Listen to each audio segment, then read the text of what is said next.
আমি জীবনে বিয়ে করলে একছেনার মাকেই বিয়ে করব। ভাই শুনে অবাক তো হলে, কারণ আছে।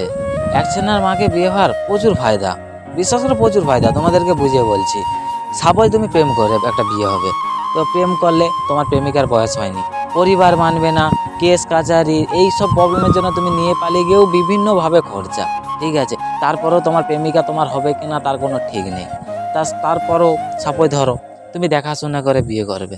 ধরো একটা মেয়ে ঠিকঠাক হলো বিয়ের জন্য, তো একটা অনুষ্ঠান করে বিয়ে করতে কত টাকা খরচা এখনকার সময় একবার ভাবুন। তো তার থেকে তাও তাও বিয়ে হওয়ার পর ধরো কিছুদিন পর 6 মাস বা 1 বছর, কেউ 2 বছর পরে ছেড়ে নেয়। তো 2 বছর পর ধরো তোমার স্ত্রী গর্ভবতী হলে 7 ভক্ষণ, 7 ভক্ষণে কত খরচা একবার ভাবুন একবার। তারপরে কিছুদিনের পর বাচ্চা প্রোডাক্ট, যে প্রোডাক্টটা তুমি মানে কি বলবো লঞ্চ করবে, তোমার প্রোডাক্ট আর কি, তোমার কোম্পানির যে প্রোডাক্টটা এই পৃথিবীতে লঞ্চ করবে, তো সেই কোম্পানিটা মানে সেই প্রোডাক্টটা তোমার নামে পৃথিবীতে লঞ্চ করানোর জন্য কত খরচা। নার্সিংওয়ালা বসে আছে যা আছে তোমার ডিগ্রি নেওয়ার জন্য।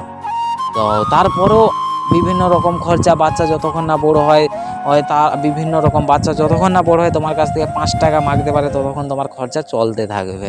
তো তার থেকে ভালো একছেনার মাকে, মিনিমাম ছেলের বয়সটা যেন থাকে 8 বছর 9 বছর, তো সেই ধরনের একছেনার মাকে নিয়ে আসো, দেখবে খরচা অনেকটাই কম।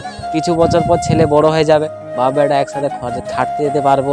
তারপরে আরও একটা হচ্ছে যে তোমার স্ত্রী তোমার থেকে বড় হবে, প্রয়োজনে তোমাকে শাসন করতে পারবে। প্রয়োজনে তোমাকে একটা চড় মেরে দিল, ভাববে কি গুরুজন চড় মেরেছে, বয়স্ক লোক হয়, আশীর্বাদ ভেবে মেনে নিবে।